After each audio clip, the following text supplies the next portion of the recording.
It's off the record. It's Wednesday night. Everybody alright? It's off the record. It's Wednesday night. Hey, you better hold on tight. It's off the record. It's Wednesday night. K-On, I think they're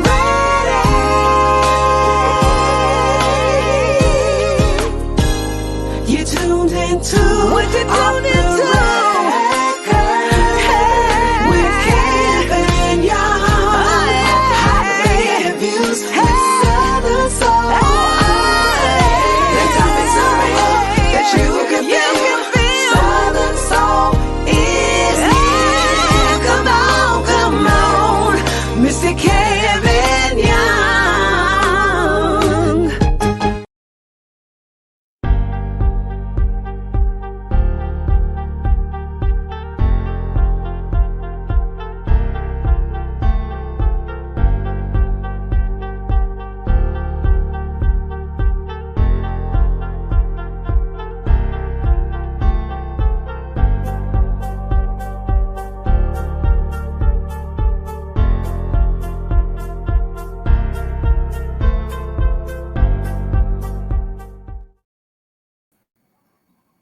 Good evening, everyone. Welcome to another segment of Off the Record. I'm your host, Kevin Young. And hey, listen, if you don't know anything about radio, brought somebody on here who can talk intelligently about radio. So if y'all know any artists, they probably need to hear this about radio. But y'all always know I say my spiel before I bring the guest on. So let me say this. So at what point did we get to in this life, in this culture, where nobody can have an opinion? It's okay to have an opinion, as long as it's not malice intended, you can have an opinion.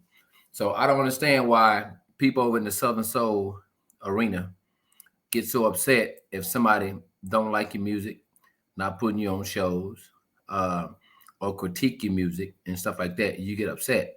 People critique off the record all the time. People try to come on Wednesday. Off the record been coming on Wednesday for the last 3 years. I noticed slowly but surely people creep over on Wednesday, try to come on during the time from. I don't care nothing about that because it don't change the content of my show. So that's what we need to understand as a culture. Stop being upset with people, who want to be like you. Ain't nothing wrong with that. I think it's flattering that if someone wants to emulate what you're doing, I think it's flattering. But a lot of people don't like flattery, but the thing is, when Ford's first car dips came out, then Chevy, then all the rest of these jokers popped up. So you cannot, just because you have an idea, thinking that idea solely belongs to you. People are going to copy it, especially our people, they're going to copy it. So artists, DJs, promoters,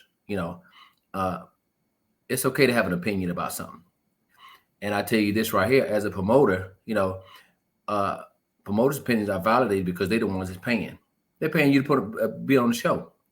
So if a promoter don't want to put you on the show, well, I said all the time, do your own show. But there's never no malice intended from K Young. I tell the truth from my perspective. It's subjective to me, of course, but I'm gonna tell you the truth. So let's talk about these charts. Again, KBBM is a terrestrial radio station, meaning a real radio station that plays Southern Soul and Zydeco 24/7. If you guys don't have the app, my wife will put it in the feed line. But I can speak on the chart that we present. The chart we present is comprised of DJs. 5 DJs will meet every Monday for about an hour. They submit a list of 10 songs, which is 50 songs, plus another 25 on the rise. We sit down and we figure out what's what. So, if you want to be considered, put your music out, and if you're not on the chart, so what? Who cares if you're not on the chart? But I can tell you this, it's not a paid chart. It's not a paid chart over here. You're not paying nothing to get on no chart over here. We're going to be honest over here, and it's based upon spins from the radio station and from requests from the DJs that, that the fans want to hear the music. So stop thinking that, if your music is not on a chart that, it's not the end of the world. Just go back in the studio and just make better music for your fans. It's for the fans. That's who it's for. I listen to the fans. Fans want to pay the bills to come to my shows as promoters. So I listen to the fans. So if y'all got any questions for Mr. Ron Grace, that's my guest today. The reason why I wanted Mr. Ron Grace to come over here because he has an extensive background in music, not Southern soul, but gospel, R&B and stuff. So it's all the same when it comes to spins, when it comes to media base and all this. And he's my boss. He owns a radio station. He owns a gospel and a Southern soul radio station. And he's school trained. He's school trained for this. He's a what's he called? It's something. It's a media broadcaster or something like that. But he's school trained for this stuff, y'all. So if y'all know any artists that don't know anything about radio, that want to know about radio, or the fans want to know about radio, how to operate, you guys need to be on this live. But look, I'm not gonna hold y'all. I'm not gonna hold him. He's ready. So I'm gonna bring him on. Without further ado, I introduce y'all Mr. Ron Grace. What's going on, young man? Hey, what's happening, man? What's happening? Why you telling them lies to them people talking about I'm your boss? You're on the radio station, don't you? No, we work together, brother. We work together in this. It's, sometimes I feel like I work for you. The way you. As a matter of fact, side note, did you get that commercial in rotation today? Let's talk about that after. But again, man, thanks for coming on Off the Record, man. I know we go round and round. We talked about my podcast when I first met you. You asked me about my podcast and stuff. Like I said, it's 3 years in running, and I'm always open to ideas. I mean, you're a very, very smart guy, especially with these computers and stuff. Like I said, you taught me a lot, man, when it comes to this radio. So that's what we're going to talk about, radio and artists. So you ready to jump in? Well, first, before we do that, man, let me say thank you for bringing me to your platform. It's an honor for me to be invited to your platform. I understand the value and the passion that you have for this platform. So, I don't want to do nothing before I say thank you and show my gratitude for you allowing me to be here and on your platform. All right. Well, it's much appreciated you being here as well. Yeah. Let's go and get started, man. How long you been in the music business or industry? Oh God, man, probably greater than 18, 19 years. Wow. But I grew up loving music, man. In my home we had radio before we had television. Mm-hmm. So I grew up loving music. I can remember, man, listening to the Mighty Clouds of Joy on an 8-track tape in a big old studio. Whether you had an 8-track, a record player, and a AM FM radio inside this thing that basically looked like a trunk, man. Yeah. Like an accordion, like a little accordion. Yeah, we had one of those, man. So that's actually how I learned how to work on radios too. Even before I graduated high school. But so yeah, man, grew up singing in the choirs, running the streets of between Alabama, Florida, Mississippi. In fact, I heard a song today from a young man. He mentioned Lowndes County, Alabama. I remember we used to go up there. They used to have fish fries on Saturday night when we would sing in the choir when I was a little boy. So yeah, man. So I've been in this music thing for a little bit. Never been an artist, never had a desire to be, but always on the other side. Yeah. Okay. So let's talk about you being a promoter. So I know you've been a promoter for a minute, but on the gospel side mainly, right? Well, I got started in R&B, doing shows with the likes of Frankie Beverly, Mays. I think it was Keith Sweat, Gerald Levert. Trying to think who else. OJ's. Just working with a local promoter. That's here. God rest her soul, Miss Joy Purnell. Yeah. Here in the Killeen area. So that's kind of really how I got my feet wet in this promoting thing. And then, started doing stuff in gospel between Dallas, San Antonio, Houston, Nacogdoches. So those type of those type shows.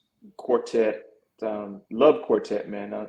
Very very happy to say I like Quartet, but okay. You know, quartet music is basically, the quartet industry is basically Southern soul.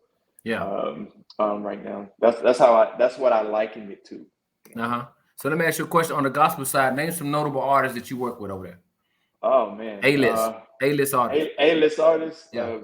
Uncle John, John P. Key, David Tamela Mann, Kirk Franklin. Of course, pretty much every whining that's out. Mm-hmm. Let me see who else. Fred Hammond, Mm-hmm. Smokey Norfolk, Ty Tribbett. Okay. Those are some of the. There's been some divas too. So yeah. You know, and I'm not talking female either. Yeah. So but what was the attitude as far as the music? What was the attitude with those artists? When you say as far as the music, are you talking being live or no? When it comes to their music, did they half-ass do music, or did they take music, you know, real serious over there with those A-list artists? Well, no, they very serious. A-list artists very serious. One thing, like with David and Tamela Mann, before we knew them, of course, you know that they sang with the Sounds of Blackness. Okay. I remember when I was in the Navy, I was listening to them, and then of course before anyone knew David and Tamela Mann name on a big stage, before they even started doing the Tyler Perry plays, they had been doing this music thing, chasing that for like 25 years, man. Really? Yeah. Mm-hmm. You know, so okay, that's a good deal. Yeah, so this, you know, you have to build your value as an artist, and that value is going to come based upon, you know, what you put into it. The passion that you put into it is going to really and truly be based upon what are you doing when you're not on stage? Are you perfecting your craft? Are you getting vocal lessons, or you know, that type of thing? Vocal lessons to a singer that's an artist is like layups in the park for an NBA player. It's not what you do on stage, it's what you do off stage that's going to bring value when you're on stage. So okay, so from the gospel side, so when did you start doing other type music? I don't want to say secular. When you start doing it, you started with that. When you start doing R&B. When did I start promoting it? Probably when I got here in Killeen. Before I got here, I was in the Navy. I got out of the Navy in '99, and I literally came here. I got out of the Navy in August of '99, and I was in Killeen September of '99, and pretty much then. But I mean, the way we grew up, man, my mom and dad, they never just made us listen to one genre of music.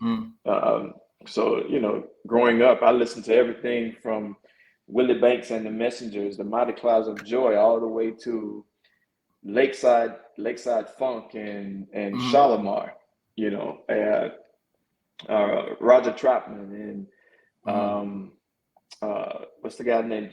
Johnny Taylor and Bobby Blue Bland, Marvin Cease, you know. Okay. Funny story, man. I had an uncle, and every time I hear this song, I can't think about it.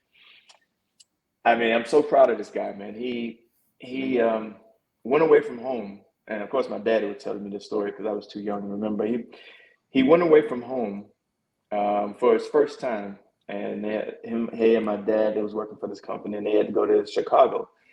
And the song, "If Loving You Is Wrong, I Don't Want to Be Right."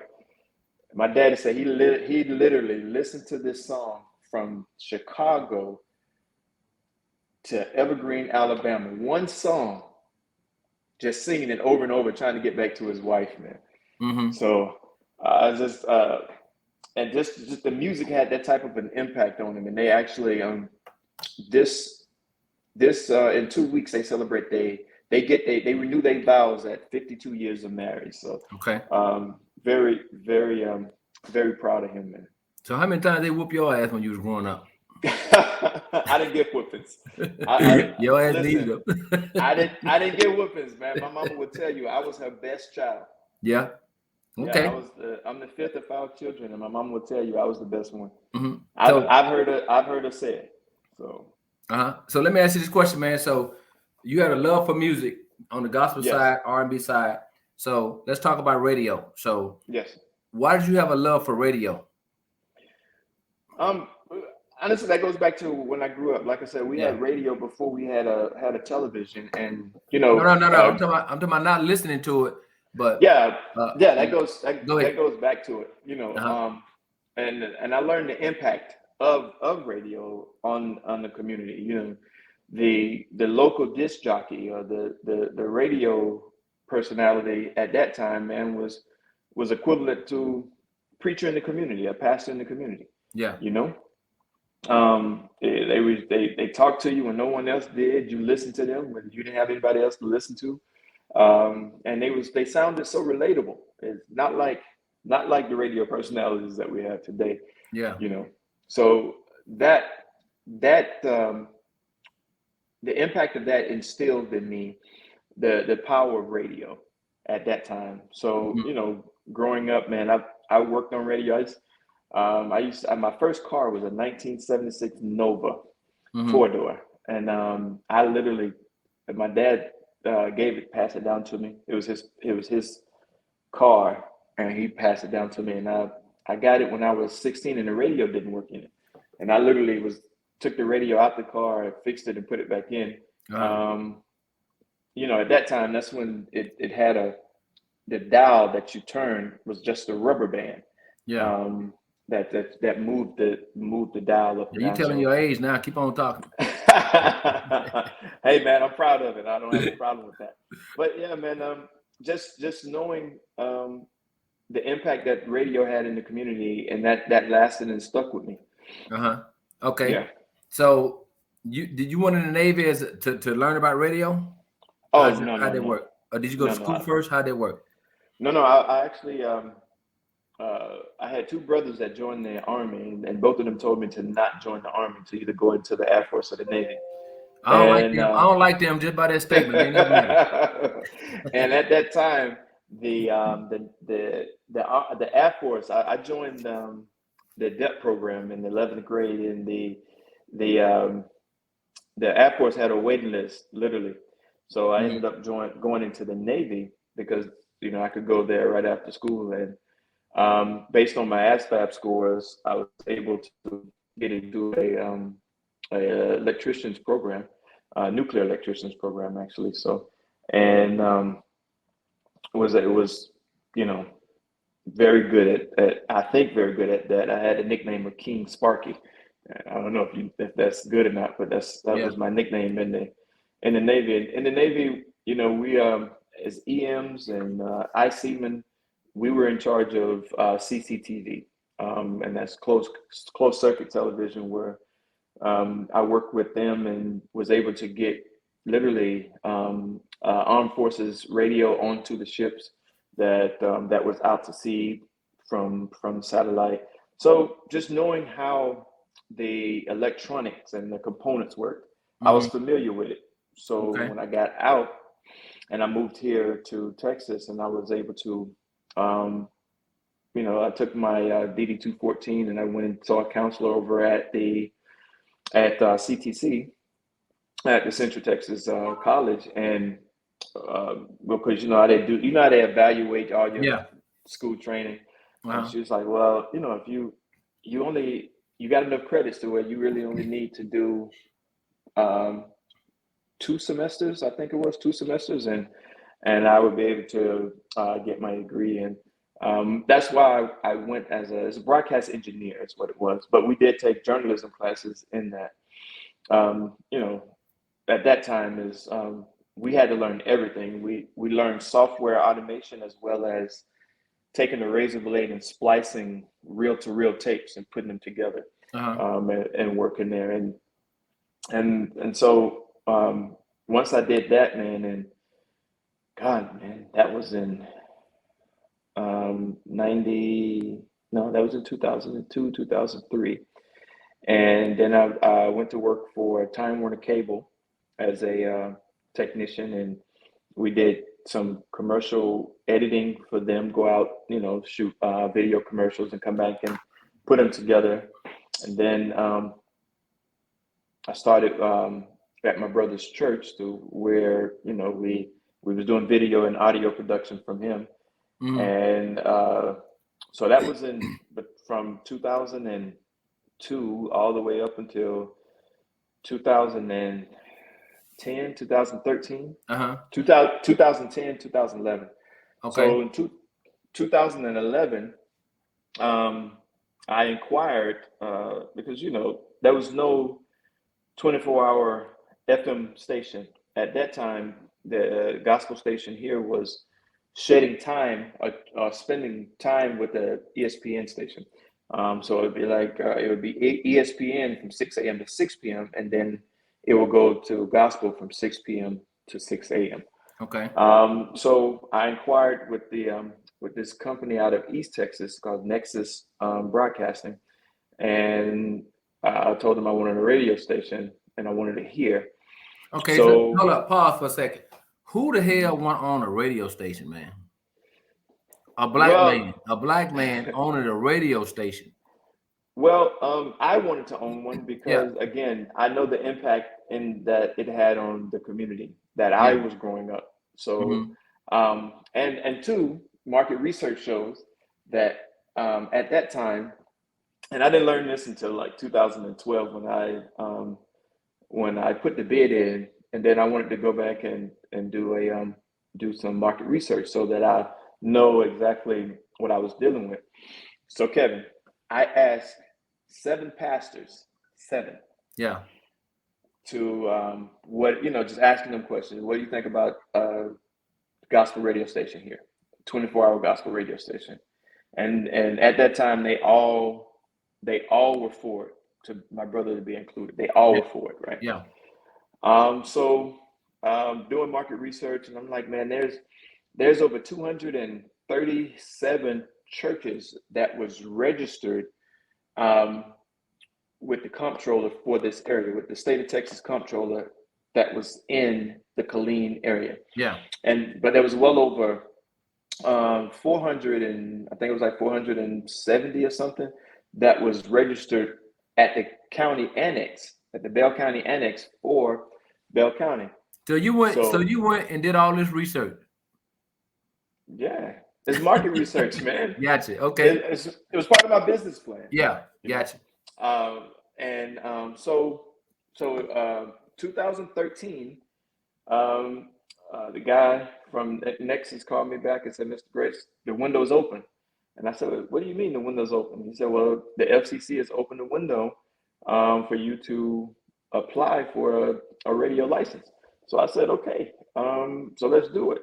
So I went back to the 7 pastors and I said, okay, I'm ready to do this. Y'all ready? And they was like, yeah, let's go for it. Right.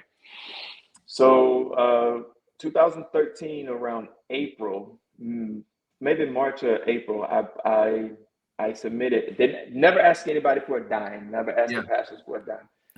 So I submitted the paperwork, did the engineering, markup, and I already had done the market research.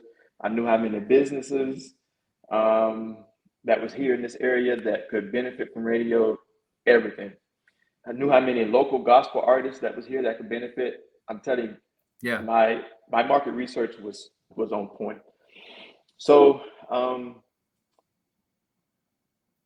around August, I get a phone call, and he said, "Okay, Mr. Grace, your application was approved. All I need is a address." So of course I'm like, heck, and some money, hell. No, I already had paid all that. It was Okay. Yeah, it was like $3,900. I had already, you pay that up. You pay that for your you pay that for your application up front. Yeah. So whether it's approved or disapproved, the people who are engineering and doing that, they gonna get their money. Gotcha. So they ain't working for nothing. So, so he was like, I need an address, and I'm like, that's one thing I didn't think. Like, the attenuation, the height above terrain, I had did all that. So I went to the Killeen One Center. Actually, this is how I met Jim Wright, man. And believe it or not, man, Jim Wright was very instrumental in helping. Oh yeah, I know Jim Wright. Old man, rich man, millionaire. Yeah, I think I really do think he's pretty close to a billionaire. Yeah. Oh yeah. You know, and man, he literally put me in his white Dodge pickup, his Dodge Ram. And with the one with the Trump flag on the back? Well, it didn't have the Trump flag on the back of it. Yeah, he got it on there now. So we went to the Killeen One Center. He was like, yeah, you can do something here, but I got another spot I want to take you to. So he took me to this warehouse. He was like, any furniture you need, you can have it. You don't have to worry about paying me for anything. Yeah, and it was in Harker Heights over there where Galaxy Burgers used to be. Okay. Then he took me to the Extraco Bank building. And of course, this is the building that has the iHeart stations in it. And so he was like, you can have this spot right here, and Mr. Grace, you can have this for this amount of money. And I'm like, are you sure? This is a commercial space. Now this building has security, has elevation, and the FCC had already approved, right? And he was phenomenal to work with, man. And so the FCC gave me 18 months to work a construction permit to build the station. Okay. So we put up an antenna, transmitter, encoder, EAS. Now these are all things that are required to get your license. The EAS is the emergency alert system, which basically, you know, when you hear that, this is So you have to have that, and you know we can talk just to talk about that alone, man. We can talk about that for hours. Yeah, we ain't finna talk about that though. There are some things that you don't know that's on your television that the FCC mandated to put on, so for two-way communication, and this is what they call it. Right? Is that why my damn camera TV be blinking a little red? Somebody looking at me and shit. There is a camera. And we got to cover that up at nighttime. They be looking. There is a camera on your television, and the FCC. Well, actually, it was signed into law when George W. Bush was there, and it's for two-way communication. In the matter of a natural disaster, they'll be able to take over your electronic device to get communications with you. Yeah. Without your permission. So. Oh wow. Yeah. Okay. So you got all that. So you got the radio station. Yeah, we got the radio station. You got the gospel station. Got the gospel station, man, and we're up and rolling, bro. Okay. And so that was in 2013. So 2015 is when we actually got the license after we met all of the protocols for the FCC. And also 2015 is 2016 is when we became a BDS monitored station, Billboard Distribution System monitored station for KRGN. Yeah. Good deal. But there's so many stories that I could tell you. But I'm about to cut your ass off on that. So look, hold on, Kevin. Look, yeah, go ahead. Hold on. Go ahead. Before the period between 2010 and 2013, we were a internet station called the Sounds of Gospel Network. Now, and there's a whole bunch of stories we can tell you. I can tell you about that too. Okay. So, and how I literally got to this point is because the guy that I was working with on radio in San Antonio pissed me off.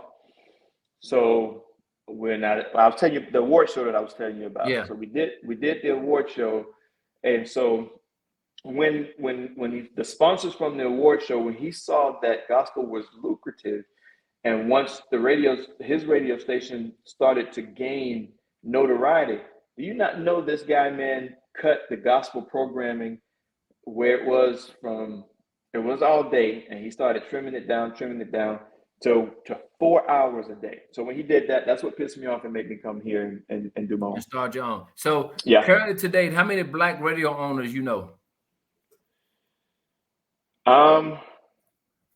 In the state of Texas, I only know 3. 3. Wow. Yeah. Now, worldwide, continental United States, it would be a handful. I would say probably less than 15. I mean, we're talking terrestrial stations. Yeah, real radio stations. Yeah. Yeah. Because the Soul Food Network, Mr. Mike Chandler, who's a very good inspiration to me.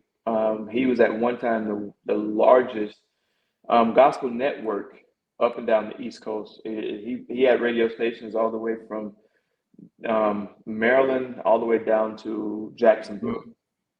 But as of November of last year, I think he put his stations up for sale.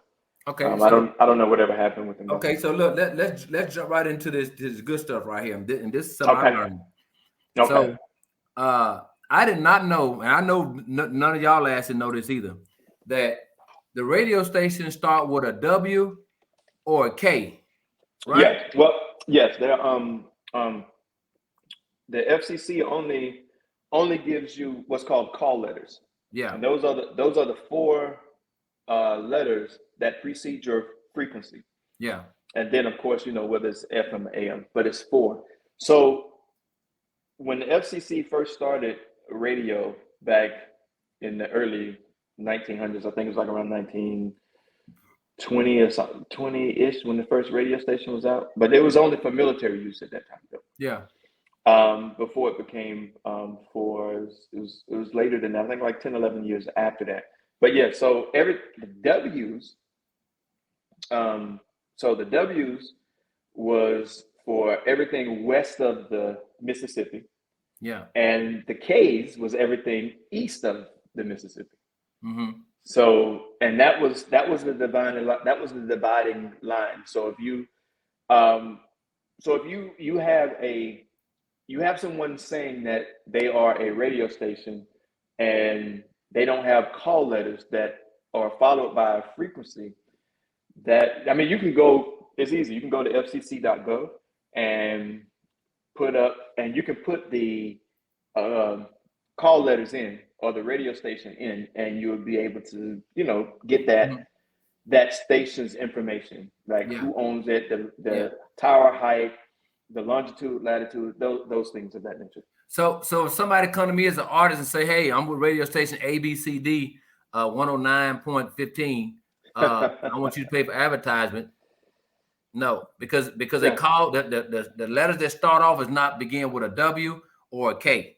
Yes. So that's the first thing, right? Yes. Right. Okay. Well, it's not a terrestrial station. Yeah, it's not a real radio station. Yeah.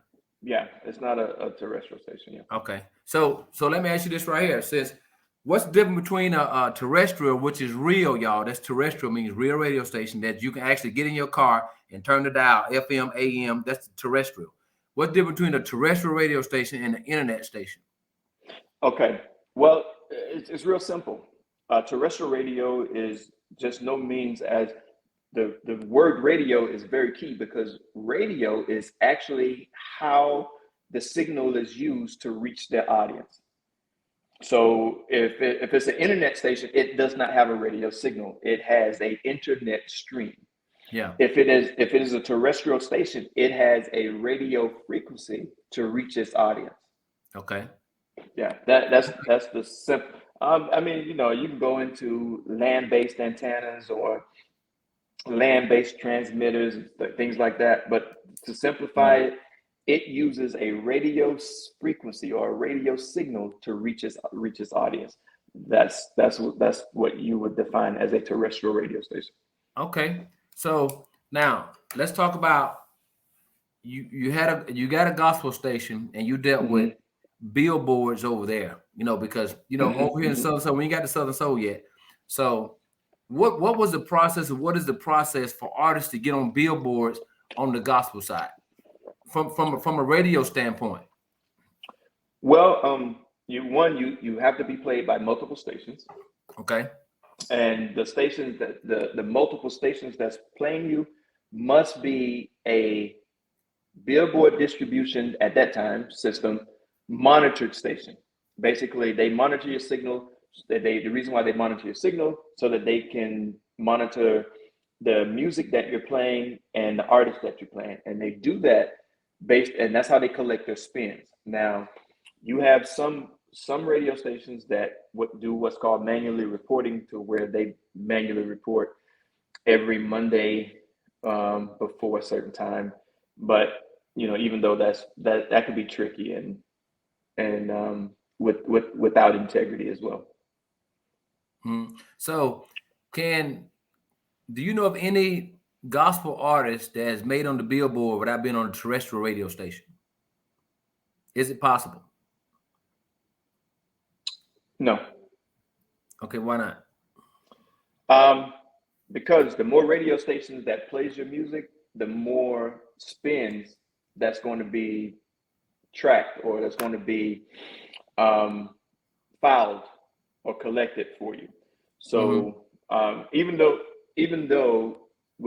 I've seen there are some gospel stations that do play R&B, but they just play it for a very short period of time. Because here's the thing, to be a monitored station for that genre, then your programming has to cover at a minimum of 78% of your daily playlist. So if like your station, KBBM, it's a Southern Soul station. So it exceeds that 78% rule. So that's what it is. KRGN, the gospel station, it exceeds the 78% rule of gospel music.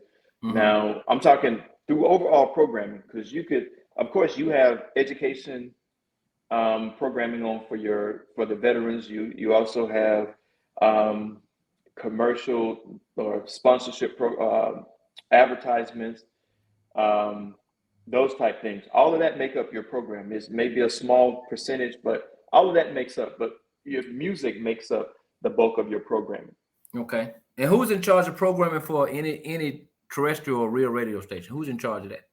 Well, the who's in charge for it, or who approves it? Yeah. Well, the program manager is the one who programs the station. The program manager says, okay, this is the music that I want played at these times. Then the general manager says, okay, signs off on it. The general manager is the pretty much end all be all for the station. He's the one that's been put in charge to make sure that the station runs as a whole. Yeah. Okay. Everything from business to organization to daily structure. That all falls on the general manager. Gotcha. So now let's move over to Southern Soul. Now, you have started a Southern Soul station here in Central Texas, right? Yes. Why? Yes. Why Southern Soul? Well, honestly, yeah. Again, market research. Yeah. Hold on. So let me ask you a question. So what is the importance of doing market research for any person that's conducting business? What's the importance of that? Well, market research it's a part of my business plan, and I'm a full believer. If you don't have a plan, you're gonna perish. If you just go out willy-nilly and you just start doing something, it's kind of like that famous the Bible that we've always heard, write it and make it, write your plan and make it plain. That's what I do. I like to create a plan, because without a plan, I have no tracking mechanism. Yeah. And that's what the business plan is. And market research is a very important component of that, So I literally at first, man, it was going to be a jazz station.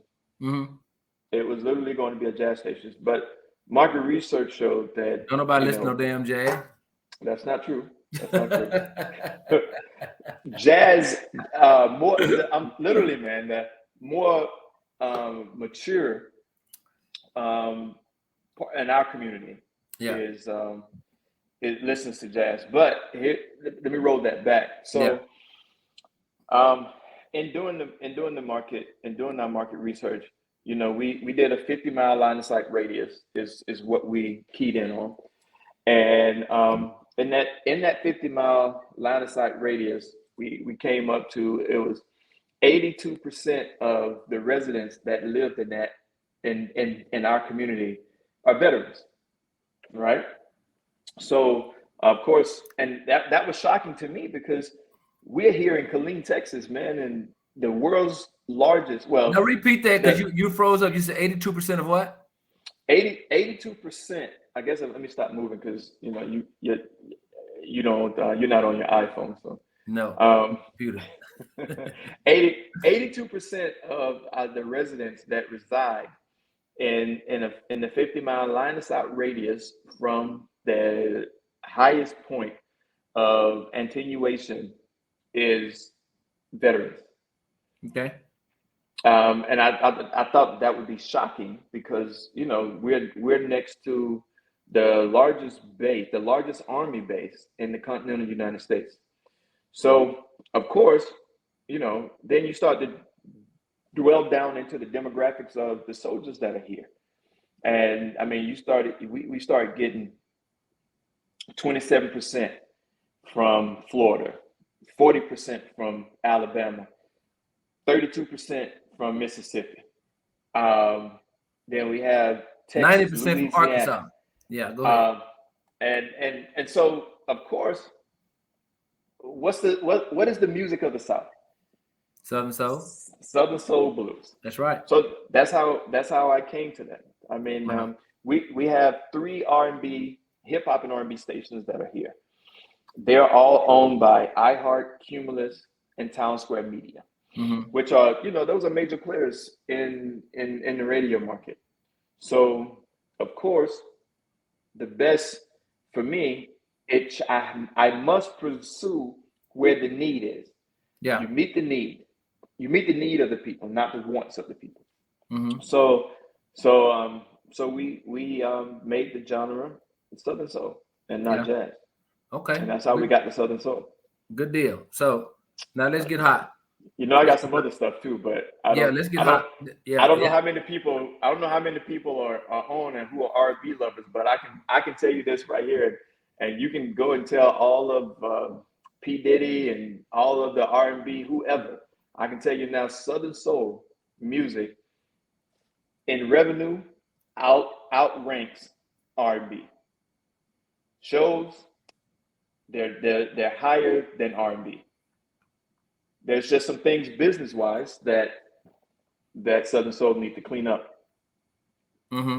So let's get hot, Kevin. Okay, hold on. Look, before we get hot, let me go to a commercial break right now. I'm going to play this new Tucker and Fat Daddy video, and I'm going to be right back. Y'all check them out. You got 30 seconds.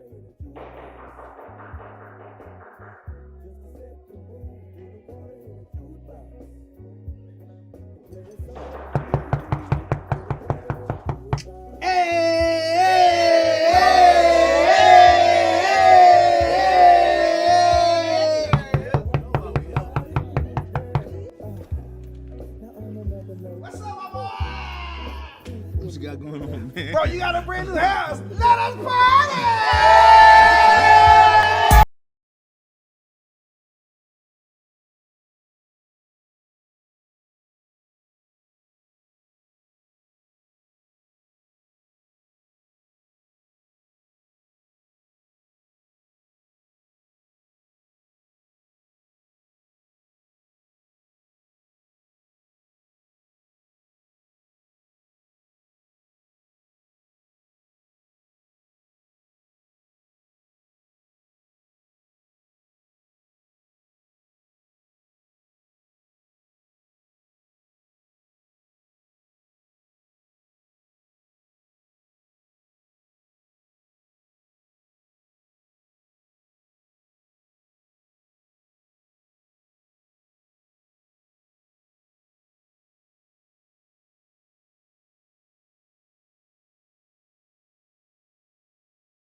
Hey, I would have went over there just like this right here.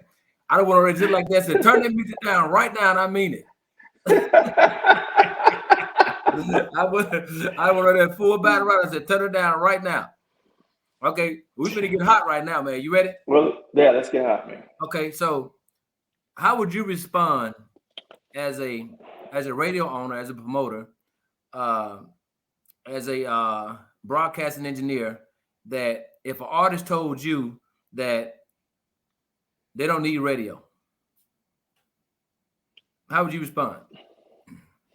Very, very carefully, because one, but they're not going to last long.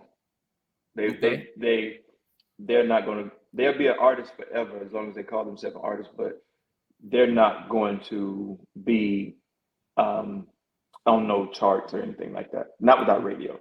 Yeah. You definitely you will not. You're limiting your exposure. And as an artist, I thought that's what you would want, was exposure. Mm-hmm. So let me ask you a question right here. So do artists need DJs and promoters? Absolutely, just like a cook need a kitchen. Yeah. Well, yeah. Go ahead. I'm sorry. I said. Well, I mean, some of them said they don't need DJ. Yeah, that's probably a asinine statement. Yeah. So in your opinion, your professional opinion, what is the role of a DJ to an artist? Man, DJs really can make or break an artist, to be honest with you. They're very instrumental in an artist's existence, because if the DJ is not, listen to it like this: a DJ can make the audience at a party or at a concert either love or hate your song. Because if he played at the right time and it flows, if he has the beats matched, the BPMs matching, and it flows, that's going to be an eye catcher and a ear catcher for the audience. But if he mixes it wrong and bringing it at the wrong time, the audience is not going to be very receptive of that song. Okay. So go ahead. And honestly, man, the DJs are very important to the genre. Now, if you have integral DJs, DJs that has a passion for the music and a love for the genre and an ear for the genre, then they literally become the gatekeepers of the genre, man. The DJs are actually more important to the genre than the artist is. Okay. You got to explain that. You got to qualify that. Okay. So let's take Southern Soul. I just say I've been in Southern Soul 9 months. Okay. Going on 9 months. And what I see and from a business standpoint is that it's lucrative, but it is very unorganized, which means it's not respected in the music industry world, because the business is not right. You know, the gatekeepers are far and few between, and the camaraderie is very low. There's not a lot of people working together to literally solidify the genre.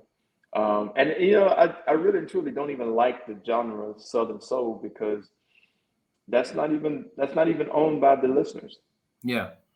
You know, it's owned by a white guy. The name. Yeah.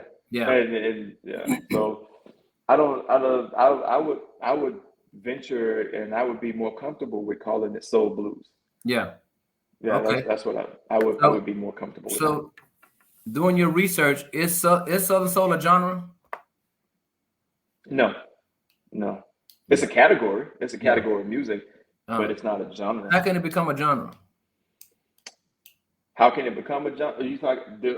Well, I guess if you get enough artists that register their music on and they classify and write in Southern Soul when they register with BMI, ASCAP, or SoundScan, then I guess they will have to make it a genre to recognize it.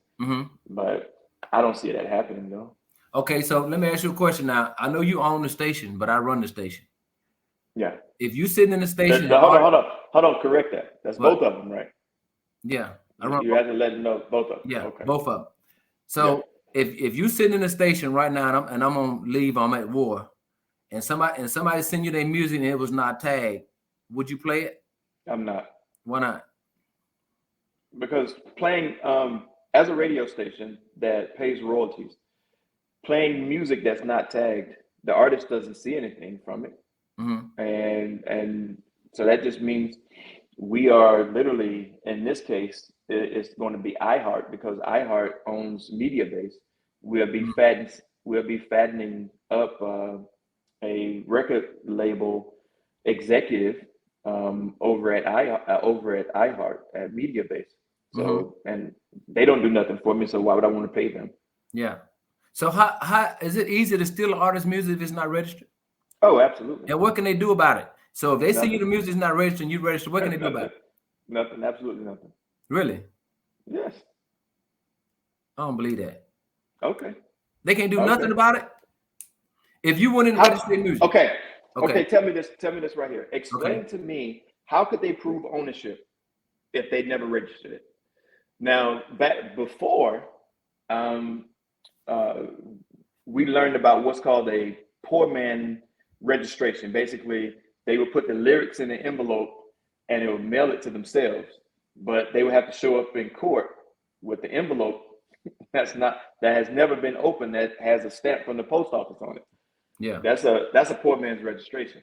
Mm-hmm. But then even I've seen that get disputed and thrown out of court, because you could open up a letter with steam and reseal it back. Yeah. So yeah, I've seen that. So now the poor man registration don't even work anymore. Gotcha. So could you explain the difference between mechanical royalties and performance royalties to these artists that's on here? Oh man, that actually, you know that there's seven different types of royalties. Okay. I didn't know that. You have a public performance royalties. I mean, if you sing at a birthday party with 30 people, you can report that. If you go on the street corner and you sing and say 75 people pass by, and you can report that. That's under the public performance royalties. And it literally means you performing in the public. Okay. Now it could include radio if you perform. Say you go into a radio station and you perform live and they live stream it. Now you hit two royalties. You hit the public performance royalties, and then you hit the digital royalties. Okay. Yeah. Now you talking about mechanical royalties. Mechanical royalties is just basically royalties paid to songwriters and publishers, for audio products like CDs, digital recordings, i.e. A flash drive with the music on it, and you use those for marketing, and you sell those. That's mechanical royalties. But mechanical royalties are literally usually only based on sales of what the music is recorded on, whether it's a CD, flash drive, the downloadable cards, those things.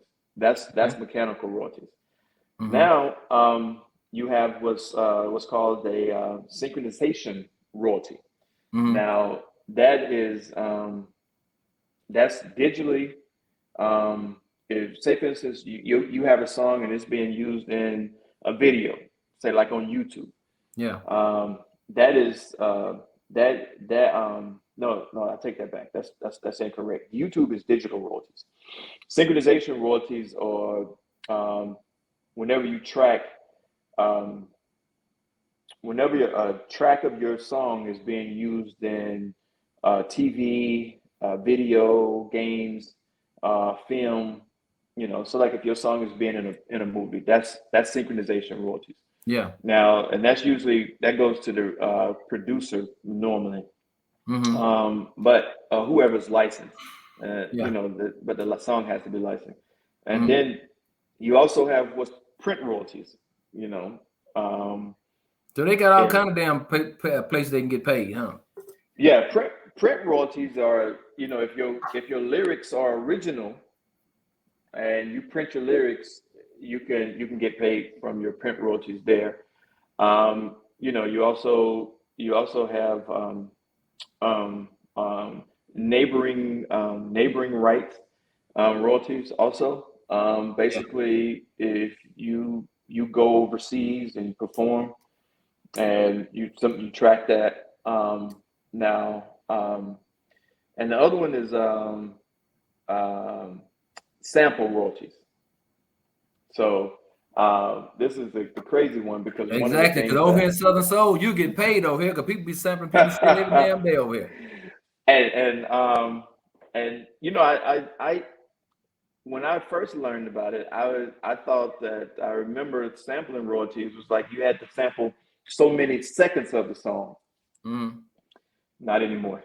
Not anymore. Is if another artist or artists use a second or more of your recordings, or then you can sue them. They just sample that if they don't have your permission.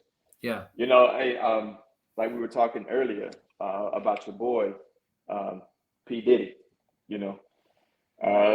For the song the dedication song that he made to Biggie, I'll Be Missing You. Yeah. So he sampled every breath I take. Yeah. Yeah. And I heard Sting out of his own mouth say P. Diddy has to pay him $2,000 a day for the rest of his life for sampling that song without permission. Wow. Damn. Yeah. That's a lot of cheese, ain't it? That's a lot. That's $60,000 a month. Shit. Times what, 12? However long he lives, man. Yeah. But here's the downside or the upside of royalties. They are tax deductible, and you have to report them. Yeah. Literally. Yeah. If you don't report them, you run the risk. Yeah, because they're gonna catch up with you. Yeah. And you're gonna pay taxes twice on it too. So you're gonna pay taxes on the income that you generate, and you're gonna pay taxes on whatever you buy from the money that you generate. Yeah. So it's best to just do business the correct way. Yeah. Okay. Let me ask you this question right here. Let me ask you this right here. No, I asked you that already. Let me ask you about promos versus payola in radio. According to FCC rules, what's the distinction? Well, it's really, really simple, man. The artist song is a product. So the promotion of that product it has to be shorter than 3 minutes and 15 seconds. Now, over here, we do 45 seconds to 90 seconds promos, spots. And the reason for that is because I want, the reason why I came up with 45 to 90 seconds is because I want to be able to, during your promotion, be able to play a portion of your song so that the public or the audience can get familiar with your song, and then tell them about the artist of that song, and where they can find that song to be downloaded. That's a product promotion. Now, payola is basically just the opposite, where you come in and you give a radio station money to play your song, and they don't promote it nowhere else. Because when you're promoting a song like we do over here, we do it on all platforms, Twitter, Facebook, and I can't wait for you to start a TikTok page for KVBM. But we got Instagram. Yeah, Instagram. So all of those places is where that promotion goes. So it's not just promotions over here. It's not just spin, so not just on radio, but it's across all broadcasting platforms. Mm-hmm. That's the difference. So can a station tell you how many spins you're going to get? Can they legally for a promotion or for a song? For a song? No. Okay. So if an artist call a station, well, say, hey, hold on. Let me take that back. They can during their monthly report after the fact. They can't tell you before. Yeah. But they can show you a monthly report or print out at the end of the month on how many times your song is played. But they cannot tell you, hey, give me $500. I'm gonna play your song 100 times. That's illegal, correct. Right? Yeah, that's very illegal. Okay, illegal and license challenging, because that would challenge your license. And then too, man, that the radio station's integrity, the radio station's promoter, programmer, their integrity is being questioned when that type of thing happens. Okay, explain media base, man. What's media base? Okay, media base is just basically a music industry service that monitors radio station airplay across the markets in the United States and Canada. Media base they publishes music charts based on the data that's collected in those radio markets. Mm-hmm. But now here's the kicker. Mm-hmm. Media base only monitors. They only monitor terrestrial and satellite radio. Those are the only ones that they monitor. They don't. Media base do not monitor internet radio stations. So explain that in further detail, because you got to unpackage that.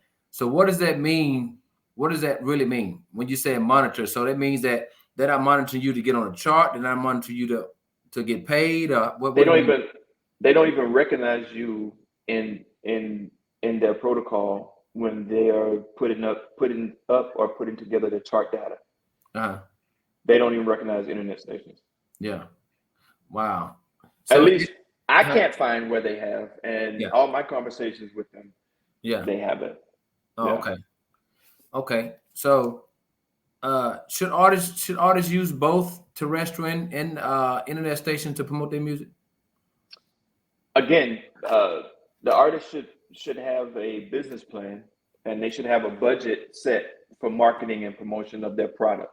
Mm-hmm. When I say artist product, I'm talking about this song, because that's what the song is a product. Mm-hmm. And yes, they should try and get as much exposure for that song or for that product as possible. But here's the caveat to that. For internet stations, and I want to come real close to the camera when I say this. Internet stations, A-list artists in any genre, I'm gonna say it like this: the internet station should pay the artist to play the music. Hold up, time out. Hold on. Let me see something. You said internet stations should pay the artist to play their music? Absolutely. Okay, qualify that remark. Okay. Unlike, and I'm pretty sure I can't see your feed, but I'm pretty sure there's something being said right now. But there is. Okay, case in point. Let's go to the promoter side. Okay. Would you book an artist that could not put butts in the seat? Nope. Why? Because this is a business. Okay. So I'm not working for free. So now if you do that, you would devalue the genre, right? Yeah. Okay. Same thing in internet radio. Uh-huh.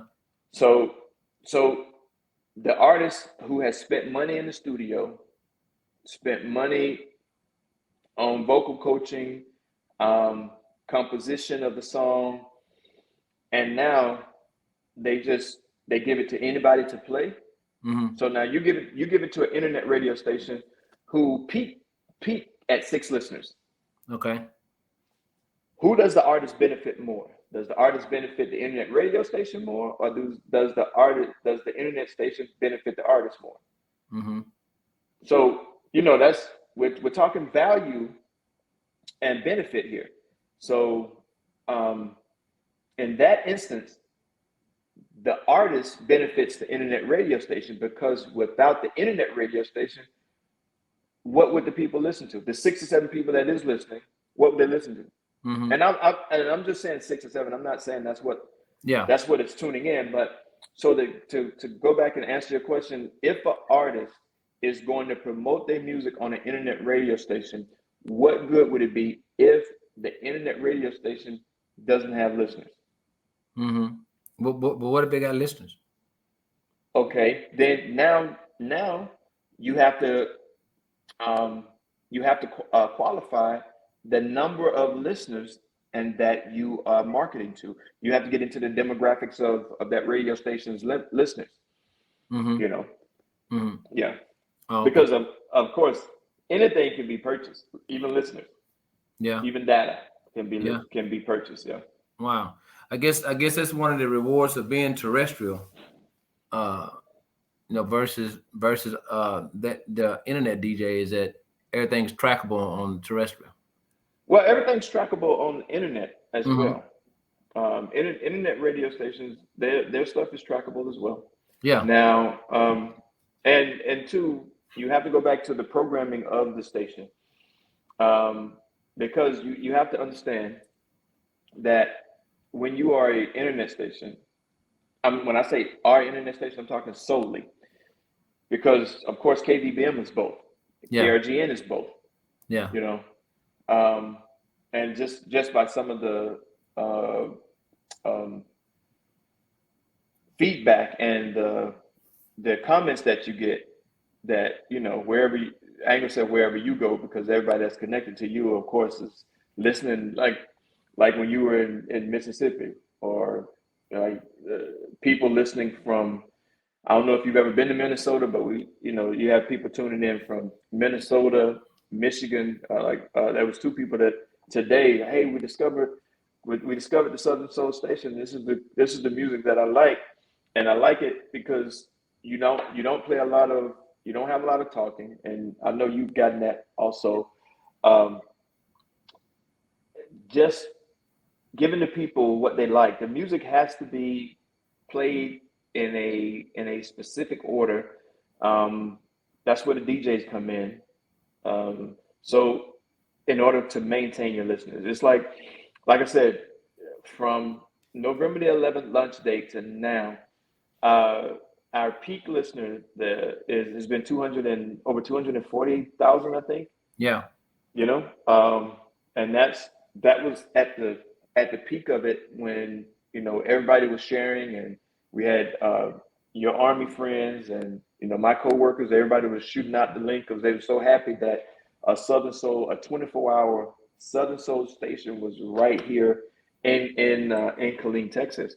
So, but now we've kind of gotten down to static listeners of it's 122. I think it was 124 or something like that this week so far.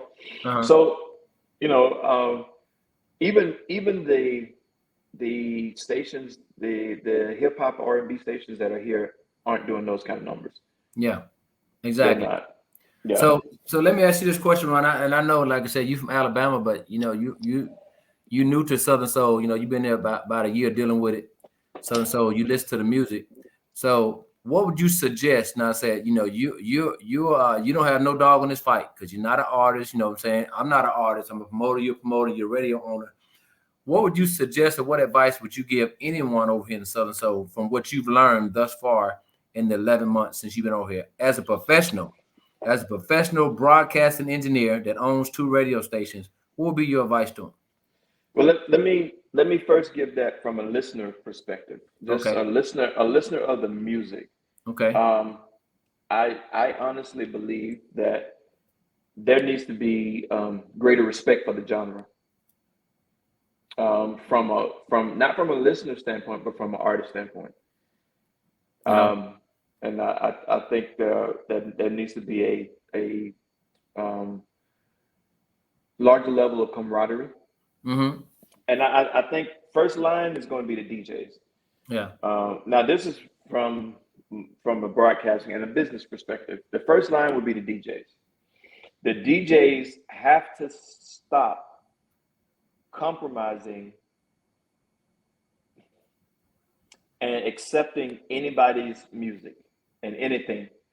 If the music is not good, then just tell the artist the music is not good. You help the artist when you tell them that their music is not good. You hurt the artist when you take music that's not good and you try and push it and promote it as a Southern Soul song, because you are literally devaluing the genre.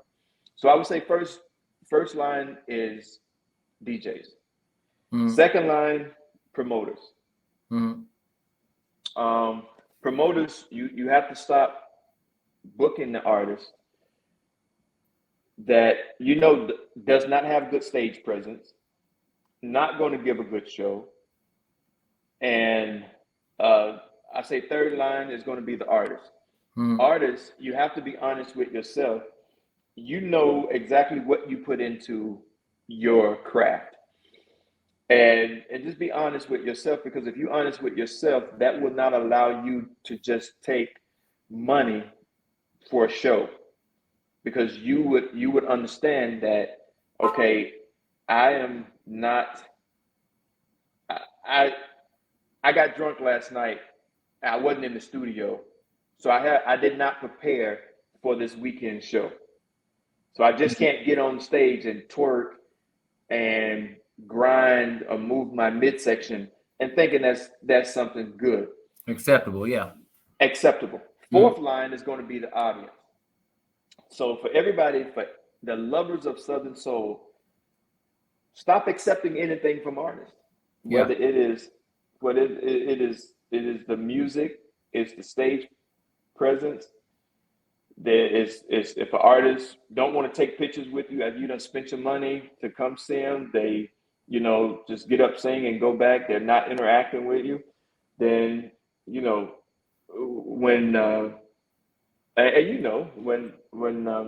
you book shows, the artists come out and interact with the audience, with the fans, because these people have paid money to support your craft, to come and see you.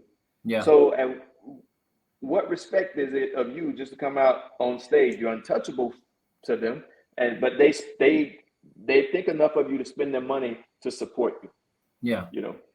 So and that's how I would put it. I think there need to be gatekeepers in Southern Soul. And the gatekeepers that I think in Southern Soul, it really has to start with the DJs. The DJs make or break the artist. It's just as simple as that. So talking about royalties, right? So let's say a DJ put a mix together. Right? And the DJ only plays an artist song for 45 seconds. Artist gets no royalties.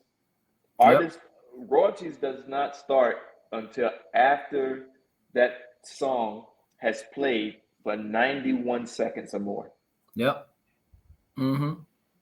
Oh yeah. So let me ask you this question right here. You made a statement before. You're saying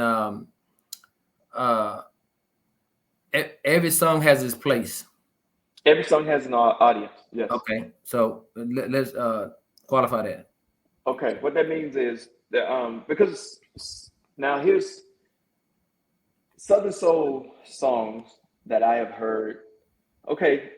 Example. What is, by your opinion and the opinion of your audience, what is the number one? So if you had to take a song over the last 3-4 years, and what song would you call number one? That's most recognizable, I would say, Side Piece. And who's the artist? So Pokey. Yeah. Big Pokey or Lil Pokey? Big Pokey. Okay. Big Pokey Bear, not the rapper. So okay, let's take that song right there. So why do you think that song is number one? Because it's relatable. Because talking about Side Piece, right? So yeah, it's relatable. Yeah. Would you say the majority of the Southern Soul listeners either has had a side piece or it's been a side piece? Yeah, both. Both. So now, okay, let's go to the next song. What would you say the number one song in Southern Soul for the last 3 or 4 years? Well, King George is hot. King George got the song "Can't Stay Too Long." He got and yes, listen, look. So okay, "Can't Stay Too Long."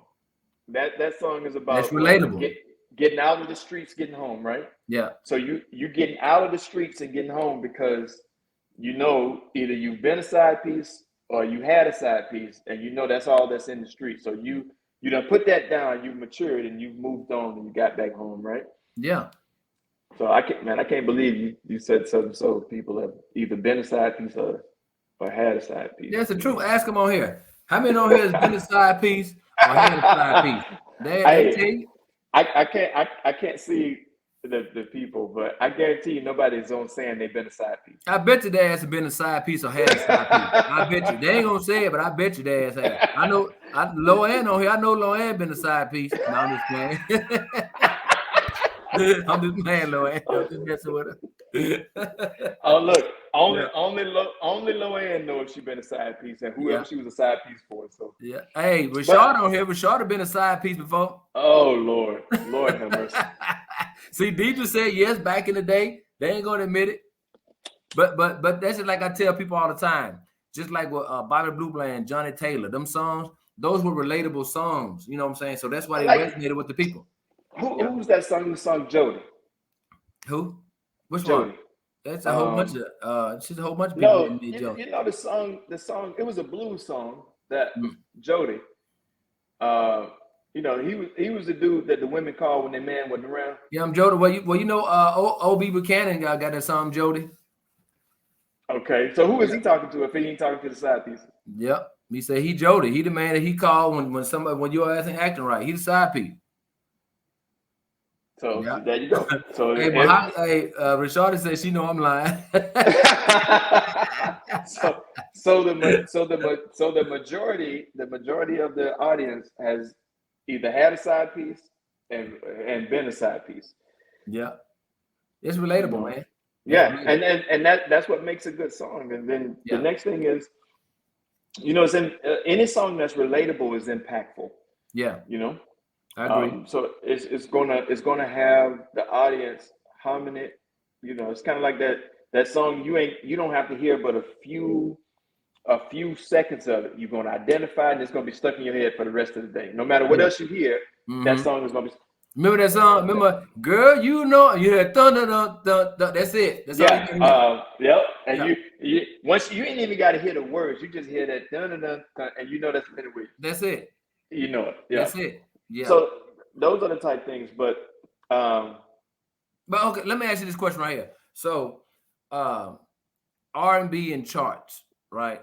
So we was talking about a song stand on the chart for a week or 2 weeks or 3 weeks or whatever. See, I guess R&B charts are totally different over there because over here in Southern Soul, a song come out like every 2 seconds. Somebody's coming out with a song right now in Southern Soul as we doing this broadcast.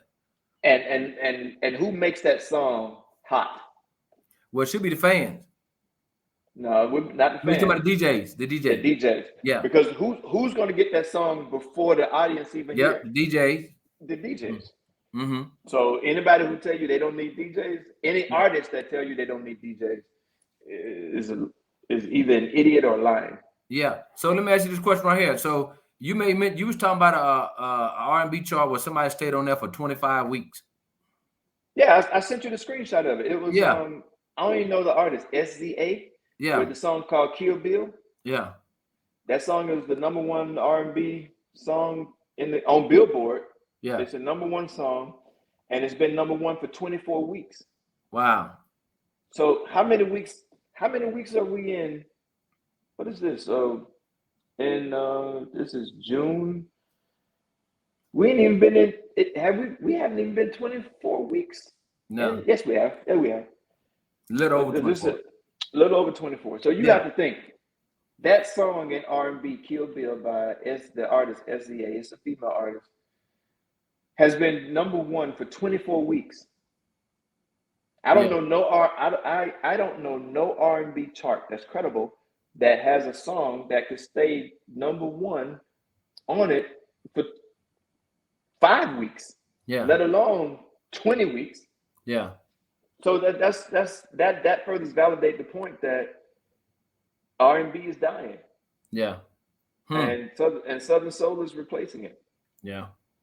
Yeah. You just hope and pray that it gets have more gatekeepers and have some structure and structure. Well, I really have to commend you and the Magnificent Five for the chart that you all are putting together. I don't know anything about radio, but just hearing the criteria that you all use to put that chart to validate the songs on that chart. You know, the engineering of the song, the social media presence of the song, of the artist and the song, the influence that the song has on the audience when it's played, and what is it?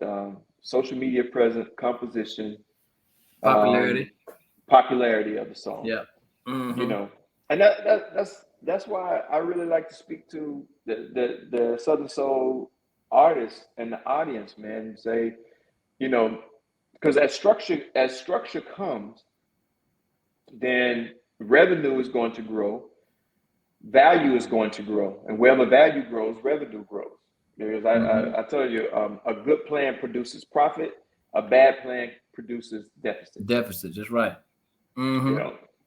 Okay, well, you can leave them with anything, Ron. What would you leave these artists with? Or what would you leave these people on here with? Well, just value your craft, man. To the artist, value your craft. Be accountable to your craft. Now, to the Southern Soul audience, I would literally have to say to them to, you know, as our culture, man, we accept anything. Yeah. You know, and that's just what Black people do. We'll accept it. You know, when any other race throw anybody else away, Black people accept them. Come on, and y'all can hang out with us. Yeah. You know, so I have a higher sense of accountability as an artist and as an audience, and to the promoters have a greater sense of accountability as well. That's what I would say. That to the DJs, perfect your craft and be integral. Don't just accept music from an artist because they're paying you or will pay you to play their music. You know, if their music, be honest with them. If their music is not good, just let them know their music is not good. Go back to the drawing board. And go back to your opening about your opinion. An opinion that can be verified is a fact. Yeah. So if your opinion, whether the song is good or not, and it can be verified, it's a fact. Yeah. And if it cannot be, then, you know, it's kind of like what's the guy name? We were we were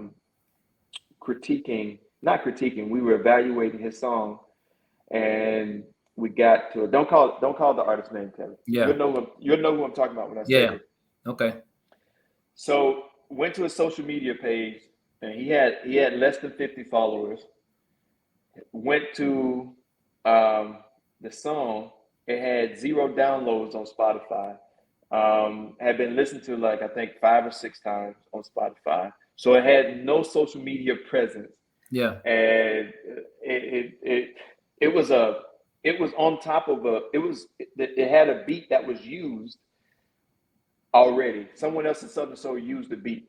Yeah. So right there, that tells me that the artist grabbed a hold to this beat or this music that's popular. Yeah. That's popular, thinking that beat, you know, could bring his song up because of his beat. Yeah. And you know, the producer on that, really, y'all should ban him. If y'all catch a producer selling the same track to multiple artists, y'all literally should just ban him. I mean, from the genre, because that's literally just is horrible. 2, you have no integrity to do that, and 3, it shows that the artist has no creativity. Yeah, because regardless of what if it's not original, are you an artist? No, because to be an artist, you have to be creative. You have to have a creative art. Yeah, that's what it has. And if you are going back and you're sampling someone else's music and you put another twist on it, that's different. But if you are taking that musical composition and you're just putting lyrics on top of it, that's plagiarism. For me, I don't call that an artist. Yeah, I don't. Mm-hmm. Yeah, because what have you created from your originality? Yeah. Mm-hmm.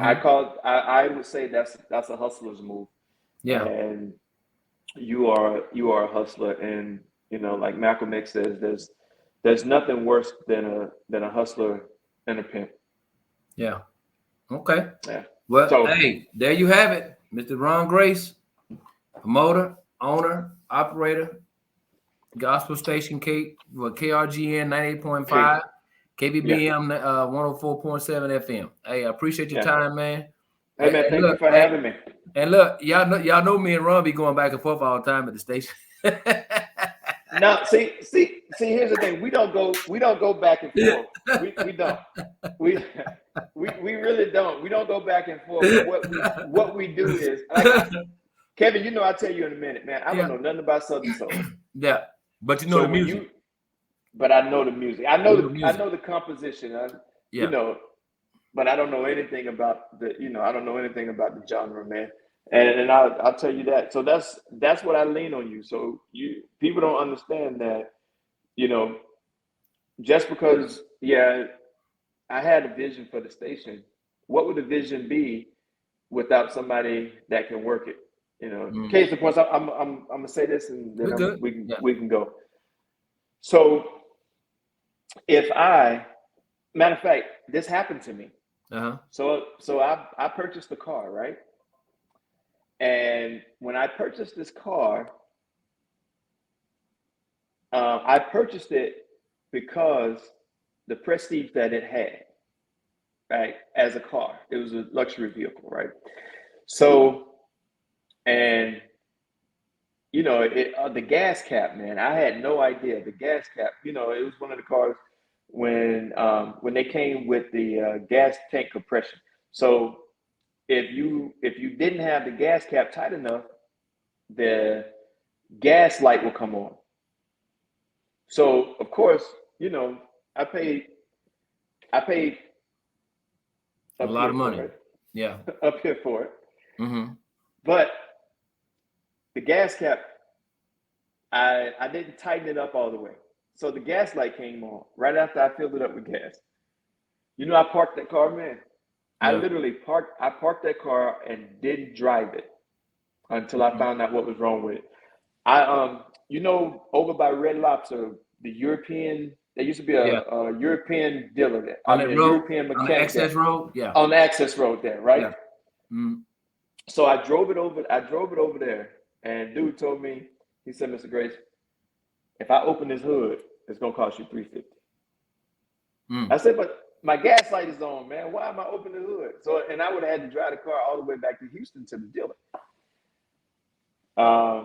So as I was walking out, it was a Korean guy. As I was walking out, I said, man, I ain't giving you $350 to crack the hood.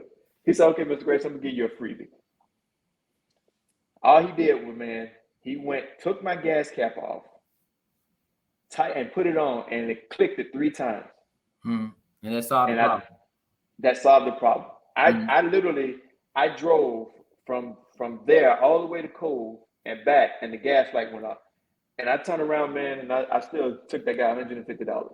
Yeah. Because he spent the time. He didn't have to do it. He could have let me still just over there sweating for this. And I say all that to say, man, that's the exact same way. If I would have kept this radio station and tried to do it on my own, knowing that I did not know anything about the genre of Southern Soul music, we're better together. Yeah. And I say all that to say that. Yeah. So, you have some people, man, and we've experienced them in this genre, in radio, that think that they're the end all be all because of who they think they are, not who the community say they are, not who the genre say they are, not who their social media platforms say they are, but who they think they are. Yeah. And that's who they value themselves based on what they think. Yeah. And I believe a man should never think more highly of himself than he ought to. Yeah. And you have a lot of artists that's charging $5,000-$6,000 to come on perform, but cannot. Man, we didn't even touch that, bro. That cannot put 16 people. 16 people wouldn't buy tickets to that event. Yeah. Because that artist is on that. Matter of fact, we had this conversation this morning. Yeah. Name me one artist right now in Southern Soul, and I'm talking to everybody that's on this feed. Yeah. I'm talking just one artist that could sell out an arena of 2,500 seats by himself. One artist. No. There's some come close to it, but I don't think they not one by themselves. And location has play a part too. Yes. Okay. So let's go to Mississippi. Okay. Jackson, Mississippi, which is supposed to be the heart of Southern Soul. Yeah. I don't think one artist not gonna put no 2,500 people in those seats. Not just one. Okay. No, I don't think so. I don't think so. Not 2,500. No.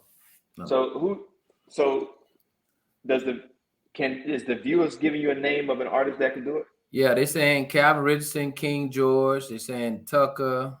They're saying Uncle Daddy. Yeah, that's what they're saying. So those artists can. So let's say Uncle Daddy. Uncle Daddy's been a Southern Soul artist for what, 25 minutes, 30 minutes? Yeah. So he can fill an arena of 2,500. He can sell 2,500 tickets as a Southern Soul artist by himself on a ticket by himself. No, because he just got canceled in Houston. They sold 15 tickets over there. So no, I don't think so. I think the only people that can come close, I think the people like they mentioned, these people will come close. Is a Tucker, a King George, a Calvin Richardson. Them guys will come close to it by themselves. By themselves now. I'm not talking about with additions. I'm talking about by themselves. They'll come close. So I say all that to say, man, no one can do anything by themselves, man. Yeah. Not Tucker, not King George, not Ron Grace, not Kevin Young. None of us can do anything by ourselves, man. Yeah. So we just have to get to a place to where we have to understand and realize that we need one another. It's like you. The value that you have with Richard. Yeah. So for everybody who don't know, Richard is the IT person at the station, and as phenomenal in knowledge, and she has a will and never ever asks to be paid nothing. Yeah. Take time off on her weekends to come and make sure that the stream is working. Make sure that we have connectivity. If the Time Warner cable is coming or Spectrum cable is coming, she's right there to make sure that we can maintain a level of excellence to our listeners. So just to let them know I said thank you to Kevin and your team, man. Thank you for having me. I hope I brought some value to the record. Very informative, man. Very informative. I think a lot of times we need to have different people come on, man, and share their wealth of knowledge, because I tell people all the time, not everybody's over here dumb. People over here, not everybody's over dumb. You got some very, very intelligent people over here, and you got some not so intelligent people over here. But they bring something to the table. Now, do it need to be polished? I think it can be polished, but you have to listen. Hell, I listen. You know what I'm saying? I listen. Most people don't believe you do that, though. Yeah, but I do. I listen. If it makes sense. But it's got to make sense. It's got to make sense. Yeah, it's got to make sense. So, but I tell people that all the time, man. That's why I bring people on here, because I want people to know that, teamwork makes the dream work. It does. Yeah. It does, man. There you go with them. Look, that's one of the things, y'all, that we do go round and round with. Him and these catchy cliches. Talking about teamwork make the dream work. That's right. Teamwork make the reality work. Yeah.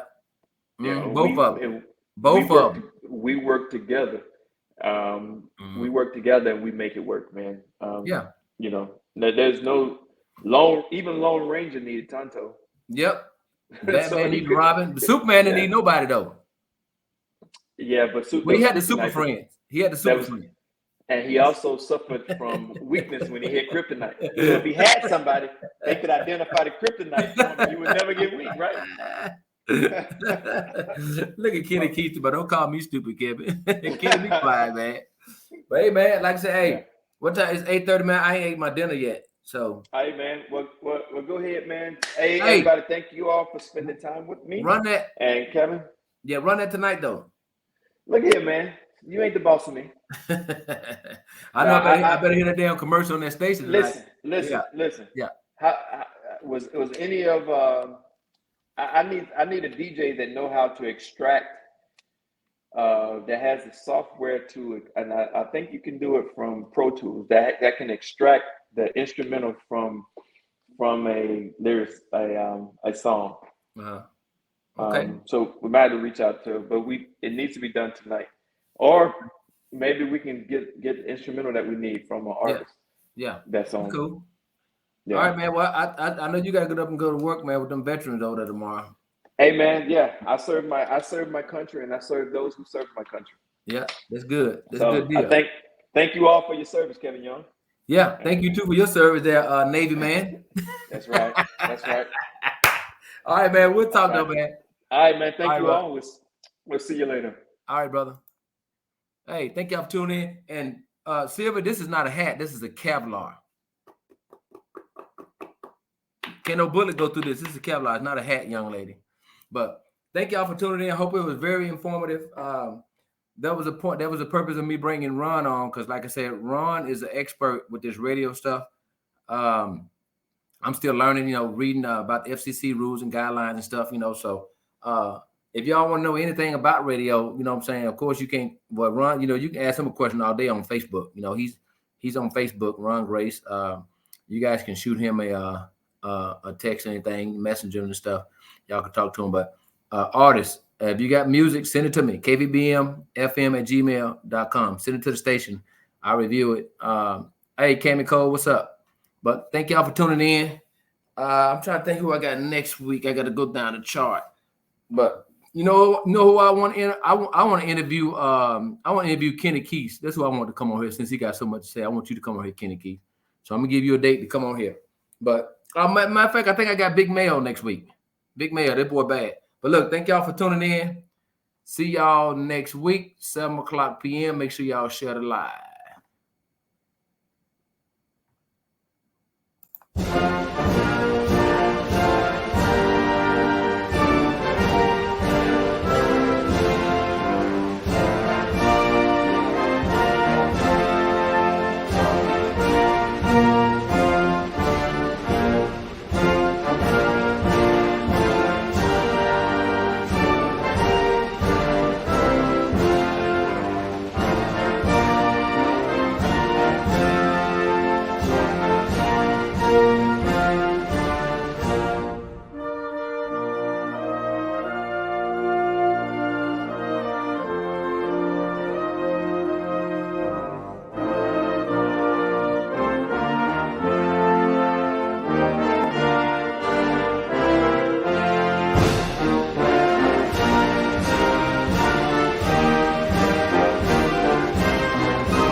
It's off the record. It's Wednesday night. Everybody alright? It's off the record. It's Wednesday night. Hey, you better hold on tight. It's off the record. It's Wednesday night. K-On, I think they're